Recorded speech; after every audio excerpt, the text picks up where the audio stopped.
అప్పుడప్పుడు భర్తలందరూ భార్య నుదుట కుంకుమను అలా దిద్దండి, దాని ప్రయోజనాలు వేరుగా ఉంటాయి.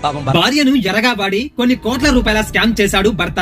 కరీంనగర్ ఆరేపల్లిలో ఇద్దరు భార్యాభర్తలు సోషల్ మీడియాని వాడుకొని కొన్ని కోట్ల డబ్బులు స్కామ్ చేశారు.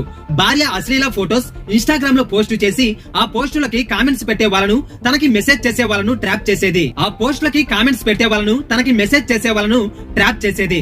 ట్రాప్ చేసి తన అపార్ట్మెంట్ కి రమ్మని పిలిచేది. అపార్ట్మెంట్ కి వెళ్లిన తర్వాత వీళ్ళు చేసే శృంగార లీలలు భర్త ఫోటోలలో, వీడియోస్ లలో రికార్డ్ చేసి డబ్బులు ఇవ్వమని బాధితులను బెదిరించేవాడు. అలా బెదిరించి వీళ్ళు ఏకంగా 15 లక్షల రూపాయలకు పైగా స్కామ్ చేశారు. అయితే వీళ్ళు రోజు కాల్స్ అండ్ మెసేజెస్ చేసి డబ్బులు కావాలి, డబ్బులు పంపండి, లేదంటే మీ అశ్లీల వీడియోస్ ని అండ్ ఫోటోస్ ని సోషల్ మీడియాలో వైరల్ చేస్తామని బెదిరించి సొమ్ము చేసుకుంటూ ఉంటే ఒక వ్యక్తి ఈ టార్చర్ భరించలేకపోయి పోలీస్ స్టేషన్ లో కంప్లైంట్ చేశాడు. దీనితో వెంటనే పోలీసులు వీళ్ళని పట్టుకున్నారు. ఇలాంటి స్కామ్ లో ఇరుక్కుపోకుండా కాస్త జాగ్రత్త వహించమని కోరుకుంటూ మీ ఫ్రెండ్స్ కి ఈ వీడియోని షేర్ చేయండి.